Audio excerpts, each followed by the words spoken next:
Viral हो रहा है कि इस दिन एग्जाम होगा, उस दिन होगा, लेकिन अभी तक ऑफिशियली कुछ जारी नहीं हुआ सर। देखिए, लगभग 2 दिन पहले मैं भी देख रहा था कि तमाम जो जिलाधिकारी हैं उनको एक नोटिफिकेशन जो है वो जारी की गई है और वो लेटर जो है वो वायरल है। लेकिन उस लेटर को देखने के बाद सबसे पहले तो मुझे यकीन हो गया कि ये बिल्कुल ही फेक है। अच्छा। मतलब आप 2 मिनट बैठ के और कंप्यूटर पे 5 मिनट में ऐसा जो है वो 2 मिनट में निकाल सकते हैं, नोटिस निकाल सकते हैं। तो सबसे पहले तो वो जो वायरल वगैरह हो रहा है उसके ऊपर एकदम बिल्कुल ध्यान नहीं देना है। दूसरी बात मैं ये कहूंगा कि अभी पहले वाले एग्जाम में जो 1 तारीख को जो एग्जाम हुआ था उसका पेपर लीक हुआ था। आगे जो एग्जाम होगा उससे पहले इस तरह की जो लोग भी नोटिफिकेशन को अलग अलग ग्रुप में शेयर करते हैं, सबसे पहले तो उनके ऊपर कार्रवाई कीजिए। यानी पेपर लीक होने से पहले जो अब जिलाधिकारियों को भेजा जाने वाला नोटिस लीक कर रहा है ना। तो यही सब तो चीजें हैं जिससे ये पता चलता है कि शायद जो है वो प्रशासन या सरकार जो है वो इस चीज के ऊपर ध्यान नहीं दे रही है कि वो कौन लोग हैं जो इस तरह के ऑफिशियल नोटिफिकेशन जो कि रिलीज अभी नहीं हुआ है और उसको तमाम टेलीग्राम उसको भी वायरल कर दे रहे हैं। तो सबसे पहले तो उन्हीं लोग के ऊपर जो है वो थोड़ा सा ये कसिए, है ना, लगाम कसिए। और दूसरी बात की परीक्षा अगर मान लीजिए एक एग्जाम कैंसिल हुआ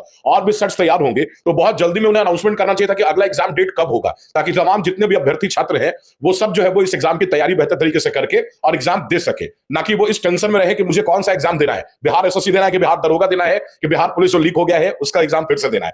तो ये सारी प्रॉब्लम्स है। 3 दिन परीक्षा होना था सर, 1, 7 और 15।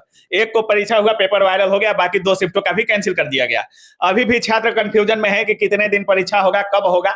क्या उम्मीद है सर, 1-2 महीना के अंदर परीक्षा ले लेगा बिहार पुलिस? देखिए, एग्जाम तो ले लेना चाहिए, ऐसा मैं इसलिए भी कह रहा हूं, और बहुत जल्दी एग्जाम ले लेगा, ऐसा मैं इसलिए भी कह रहा हूं क्योंकि अभी बिहार दरोगा का भी एग्जाम लिया जाना बाकी है, नोटिफिकेशन आ चुकी है। तो जब लेट वाले की नोटिफिकेशन अगर जो भी आई थी बिहार दरोगा की जो ये आई थी, तो अगर उसके एग्जाम के पहले बिहार पुलिस का अगर नहीं लेता है तो फिर बिहार दरोगा का एग्जाम कैसे लेगा? तो पहले बिहार पुलिस, उसके बाद बिहार दरोगा और फिर बिहार एसएससी। तो यही चरणबद्ध तरीके से जो है वो ये तीनों एग्जाम होंगे। और अगर ऐसा करना है तो कहीं ना कहीं बिहार पुलिस का exam with in a month, यानी 1 महीने के अंदर में या 1.5 महीने के अंदर में उसे कंडक्ट करना होगा। यानी विद इन 10 डेज, यानी 10 दिनों के अंदर ऑफिशियल नोटिफिकेशन आ जाएगी।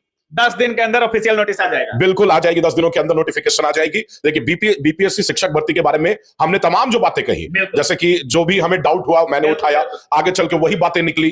तो देखिए, कुछ चीजें क्या होती है कि आप अगर उसके ऊपर सही ढंग से रिसर्च करिए तो आपको समझ में आ जाएगा कि ये स्टेप जो है वो आगे होगा। क्या होने वाला है? एकदम, आप 1 से 1.5 महीने के अंदर परीक्षा होगी, 10 दिनों के अंदर नोटिफिकेशन आ जाएगा। अच्छा, यही मान के चलिए सर। जो भी लोग तैयारी कर रहे हैं और अभी तक ऑफिशियल नोटिस कुछ जारी नहीं हो रहा है, तो एक बार पेपर वायरल हो चुका है सर, अब उनके मन में ये सवाल चल रहा है कि इतना देरी हो रहा है, कुछ अंदर अंदर फिर से तो सेटिंग वोटिंग कुछ झोल तो नहीं चल रहा है?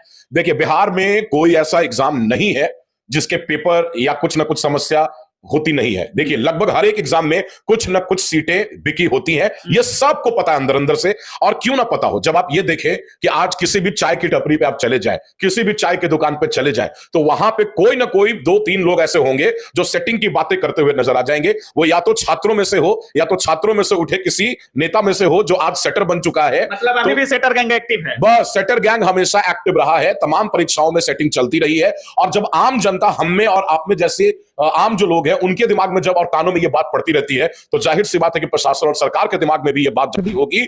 लेकिन अब बात यह है कि इसके ऊपर एक्शन लिया जाता है या नहीं, ये मुख्य चीज है। और अगर नहीं लिया गया तो इस तरीके से लगातार पेपर लीक जैसी घटनाएं होती रहेंगी, छात्रों का समय, अभ्यर्थियों का समय बर्बाद